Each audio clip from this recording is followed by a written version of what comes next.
പിതാവിൻ്റെയും പുത്രൻ്റെയും പരിശുദ്ധാത്മാവിൻ്റെയും നാമത്തിൽ ആമേൻ. ഈശോ മിശിഹായ്ക്കും സ്തുതിയായിരിക്കട്ടെ.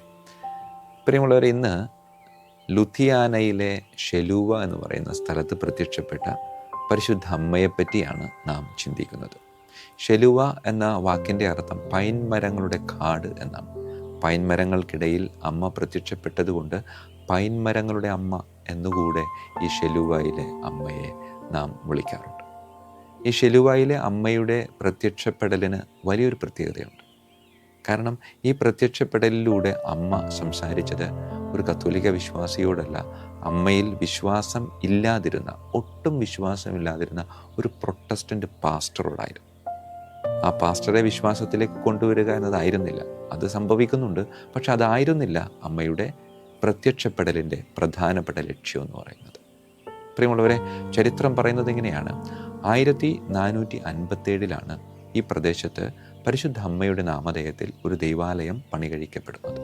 പിന്നീട് ദൈവാലയത്തിൻ്റെതായ എല്ലാ ശുശ്രൂഷകളിലൂടെയും ഇങ്ങനെ മുന്നോട്ട് കൊണ്ടുപോകുമ്പോൾ 1532 ലൂതറൻ വിപ്ലവം ആരംഭിക്കുകയാണ്. കത്തോലിക്ക വിശ്വാസത്തെ അടിച്ചമർത്തിക്കൊണ്ട് ശക്തമായിട്ടുള്ള മുന്നേറ്റമാണ് ഈ പ്രൊട്ടസ്റ്റൻ്റ് പ്രസ്ഥാനത്തിനുണ്ടായിരുന്നത്. അതുകൊണ്ട് ഈ മുന്നേറ്റത്തെ തടഞ്ഞു നിർത്തുക ആ ഒരു സമയത്ത് സാധ്യമല്ലാതിരുന്നതുകൊണ്ട് ആ ദൈവാലയത്തിലെ വികാരിയച്ഛൻ അവിടെ ഉണ്ടായിരുന്ന അൾത്താര ബാലന്മാരുടെ സഹായത്തോടെ വലിയൊരു ലോഹത്തിൻ്റെ പെട്ടി സംഘടിപ്പിച്ച് ആ പെട്ടിയിലേക്ക് ആ ദൈവാലയത്തിൽ ഉപയോഗിച്ചിരുന്ന വിശുദ്ധ വസ്തുക്കളും ദൈവാലയത്തിലെ പ്രധാനപ്പെട്ട ഡോക്യുമെൻറ്റുകളെല്ലാം സമർപ്പിച്ച് പരിശുദ്ധ അമ്മയുടെ ഒരു ചിത്രവും ചേർത്ത് വെച്ച് അത് മൂടി വലിയ ഒരു കല്ലിൻ്റെ സൈഡിൽ കൊണ്ടുപോയി കുഴിച്ചിട്ടു.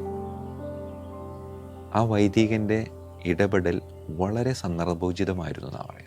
കാരണം അധികം താമസിയാതെ ആ ദൈവാലയവും പരിസരവുമൊക്കെ പൂർണ്ണമായും നശിപ്പിക്കപ്പെട്ടു എന്നാണ് പറയുന്നത്.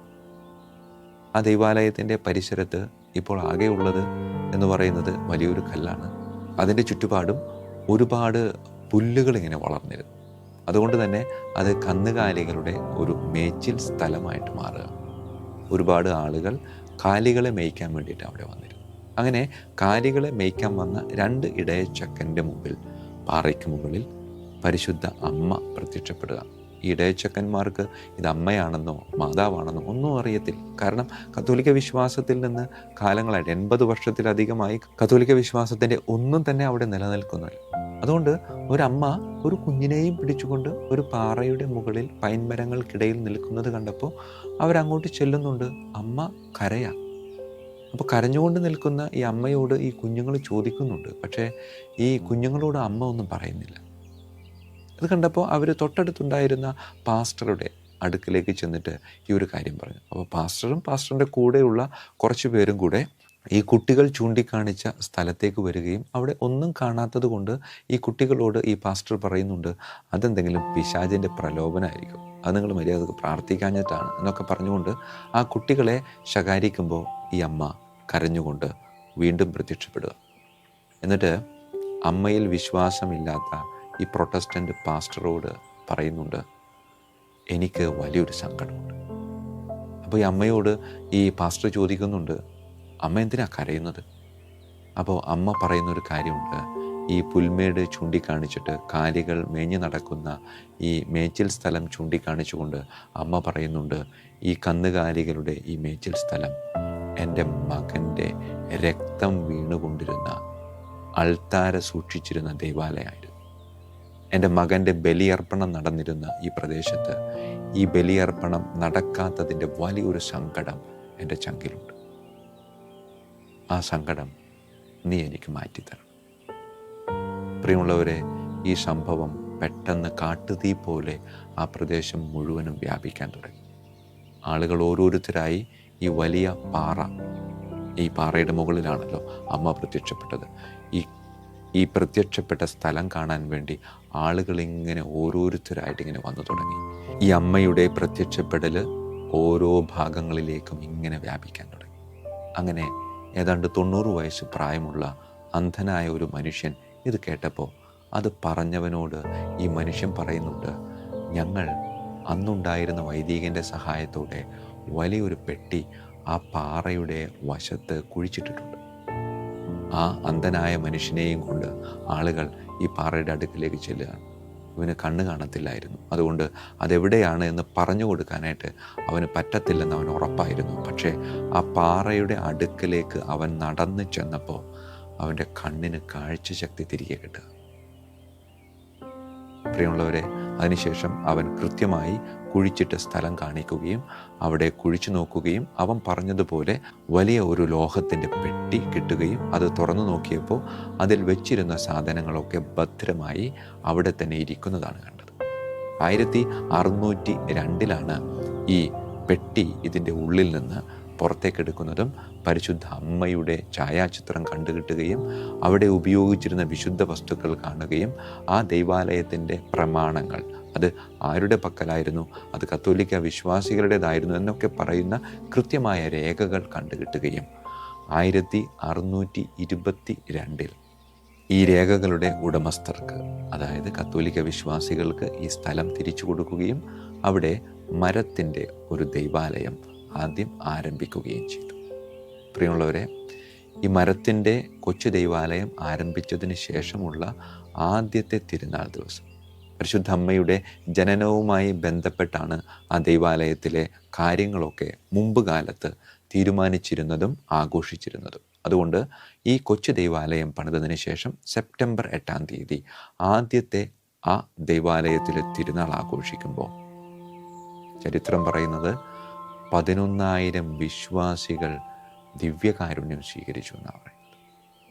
പ്രിയമുള്ളവരെ, ഏതാണ്ട് 80 വർഷത്തോളം ഒരാൾ പോലും തിരിഞ്ഞു നോക്കാതെ കാലികൾ മേഞ്ഞു നടന്നിരുന്ന ഒരു സ്ഥലത്ത് പരിശുദ്ധ അമ്മയുടെ ഇടപെടലിലൂടെ 11,000 വിശ്വാസികൾ ഒരുമിച്ചുകൂടി ദിവ്യകാരുണ്യം സ്വീകരിച്ചു എന്ന് പറയുമ്പോൾ അമ്മയുടെ ആ വലിയ സങ്കടത്തിന് അവിടെ അറുതി വരികയാണ്. പ്രിയമുള്ളവരെ, അമ്മയുടെ സങ്കടം എന്തായിരുന്നു? അമ്മയുടെ സങ്കടം എത്രമാത്രം!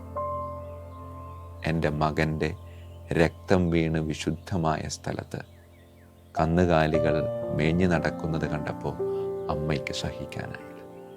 അതുകൊണ്ട് അമ്മ പറഞ്ഞു, ഇതിനെ വീണ്ടും അൾത്താരയാക്കി മാറ്റണം, തൊഴുത്തിനെ അൾത്താരയാക്കി മാറ്റണമെന്ന് ആവശ്യപ്പെട്ട പരിശുദ്ധ കന്യകാമറി. പ്രിയമുള്ളവരെ, 2000 വർഷങ്ങൾക്ക് മുമ്പ് ഒരു തൊഴുത്തിൽ പിറന്നു വീണുകൊണ്ട് തൊഴുത്തിനെ അൾത്താരയാക്കിയവനാണ് നമ്മുടെ രക്ഷകനായ ക്രിസ്തുനാഥൻ.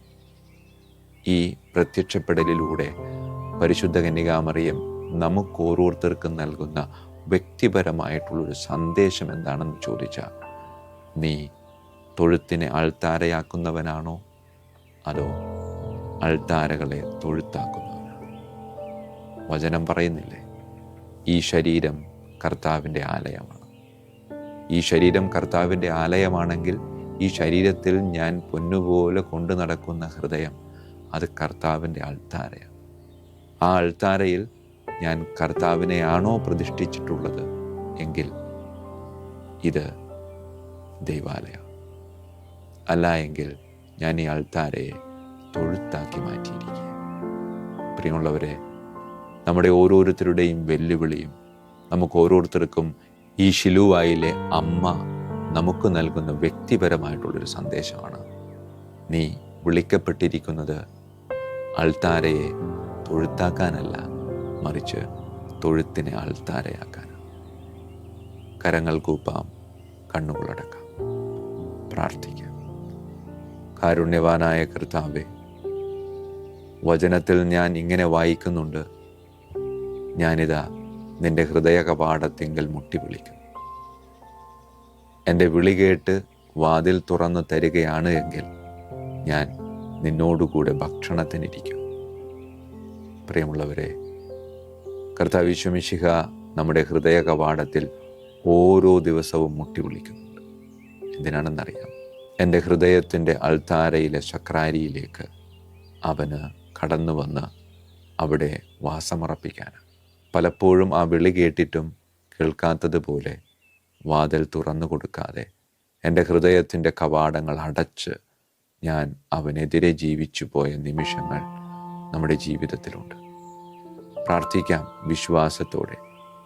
അവൻ ഒരിക്കലും നമ്മുടെ ഹൃദയ കവാടത്തിൻ്റെ മുന്നിൽ നിന്ന് നമ്മെ ഉപേക്ഷിച്ചു പോവില്ല, മറിച്ച് അവൻ കാത്തിരിപ്പിൽ.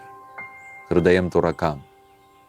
അമ്മേ മാതാവേ, നിൻ്റെ പുത്രനെയും കൊണ്ട് എൻ്റെ ഹൃദയത്തിൻ്റെ അൾത്താരയിലെ, എൻ്റെ ദൈവാലയമാകുന്ന ശരീരത്തിലെ, ഹൃദയമാകുന്ന അൾത്താരയിലെ ശക്രാരിയിലേക്ക് നീ കടന്നു വന്ന് വാസമുറപ്പിച്ച് അങ്ങനെ എൻ്റെ ജീവിതം വിശുദ്ധമായൊരു ജീവിതമാക്കി മാറ്റാൻ അനുഗ്രഹിക്കണമേ. കർത്താവായ ക്രിസ്തു വഴി ഞങ്ങൾ സമർപ്പിക്കുന്ന പ്രാർത്ഥന കേട്ടരുളണമേ. ആമേൻ.